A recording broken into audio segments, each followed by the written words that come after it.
नमः सिद्धिभ्यां। ओम नमः सिद्धिभ्यां।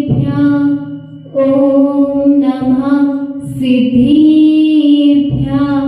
आचार्य विभू सागर जी महाराज की, आर्यका सिद्ध श्री माता जी की, समस्त मुनि संघ की।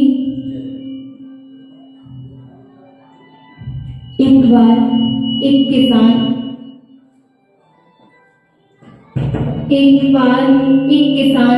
मंदिर में पहुंचा और भगवान से कहने लगा कि भगवान,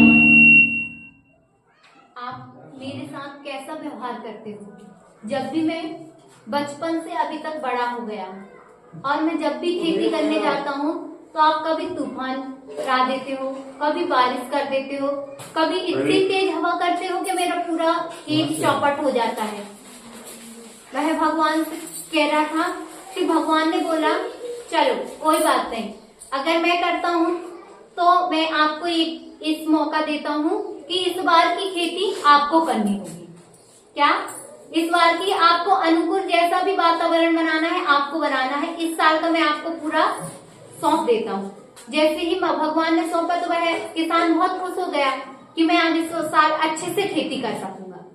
जैसे ही वह खेती बोने के लिए गया तो उसने खेती तो बो दी, मगर ना ज्यादा बरसात भी नहीं करी, ना तूफान आया, ना बर्फबारी हुई, ना कुछ भी हुआ।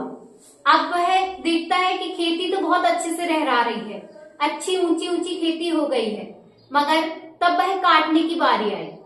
तो जैसे ही वह काटने गया तो वह जो खेती थी ऊपर से तो बहुत अच्छी दिख रही थी, मगर उसमें अंदर क्या था? अन्न आया ही नहीं था। क्यों नहीं आया था? क्योंकि उसने अनुकूल वातावरण बनाया था।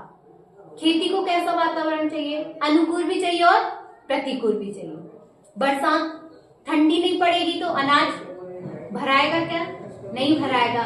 इसलिए अब वह फिर भगवान के पास जाता है, भगवान से कहता भगवान मेरे तो जैसा खेती को वातावरण चाहिए रहता है प्रतिकूल, मैंने वैसा ही करा तब भी खेत में फल नहीं आए। तो वह भगवान कहते हैं कि हर इंसान को प्रतिकूल में अनाकूल में प्रतिकूल वातावरण भी चाहिए रहता है। अगर आप एक इंसान को सुख ही दोगे तो उसको दुख का क्या अनुभव होगा क्या? कभी नहीं। वह कभी जान पाएगा कि मेरे साथ क्या हो रहा है? वह सुख में भी दुखी मान होगा क्या नहीं? कहेगा वह भगवान से फिर प्रार्थना करेगा, हे भगवान मैं इतने सुख से भी परेशान हो गया। होता है कि नहीं? इसलिए उनको दोनों चीज सही मात्रा में चाहिए, सुख भी अच्छे से चाहिए और दुख तो हो नहीं तो नहीं हो। वैसे ही वह किसान अब सुखी किसान खेती तो करता जा रहा मगर उसमें अन्न आया ही नहीं, तो वह घबरा गया और फिर भगवान के पास जाके कहता भगवान ये क्या हो गया? मैंने तो इतने अच्छे से खेती की, जो चीज खेती के लिए चाहिए थी वो सब दे दी, मगर तब भी अनाज आया ही नहीं, तो क्या करूं मैं? तो भगवान ने कहा प्रतिकूलता में अनाकूलता ढूंढो। आपने सब चीज तो प्रतिकूल दी, उसको कुछ अनाकूल दिया नहीं दिया। आपने ज्यादा हवा नहीं चलवाई, आपने ज्यादा बर्फबारी नहीं होने दी, आपने ज्यादा ठंडी नहीं पड़ने दी, इसलिए आपकी खेती कैसी हो गई? में अनाज ही नहीं आया। अनाज भरने के लिए खेती में बरसात अच्छी होनी चाहिए क्या नहीं? सब चीज की प्रतिकूलता भी होनी चाहिए। इसलिए अपने जीवन में भी अनाकूलता आएगी तो प्रतिकूलता भी आएगी। इसलिए हमेशा दोनों के लिए आप सावधान रहो।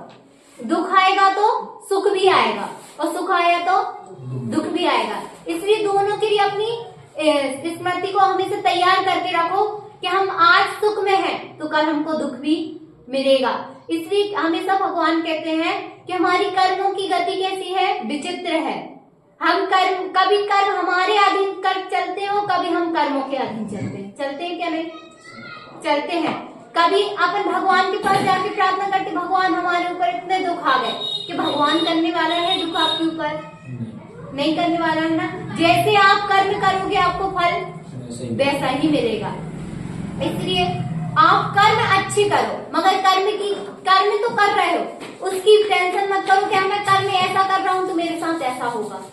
सोचते हैं ना कि मैं इतना पुण्य कर रहा हूँ तब भी मुझको कुछ नहीं हो रहा है। वो पाप करते समय सोचते हो, कभी पाप करते समय सोचते हो कि मैं इतना बड़ा पाप कर रहा हूँ तो मेरे साथ क्या होगा? नहीं सोचते ना। उसी प्रकार जब आप धर्म कर रहे हो तो उसमें ये मत सोचो कि हम इतना सारा धर्म कर रहे हैं तो हमको इतना सारा मिलेगा।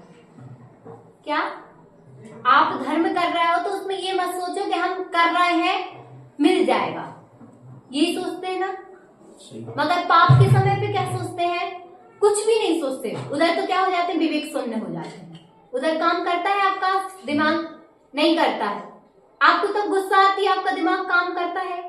बहुत ज्यादा करता है ना, बहुत ज्यादा। तब तो कुछ भी हाथ में होगा तो उसको उठा के फेंक देंगे, जो सामने होगा उसको मार देंगे, ये होता है ना। तब तो अपना दिमाग बहुत ज्यादा काम करता है। जहां एक शब्द बोलना है वहां कितने बोलते हैं? हजारों से शब्द बोल के होता है ना। और फिर बाद में तब अपना गुस्सा शांत हो जाता है तो फिर क्या? मन ही मन में पछताते हैं ना। तो अपन को ऐसा काम ही क्यों करना जिसमें अपन को पछताना पड़े?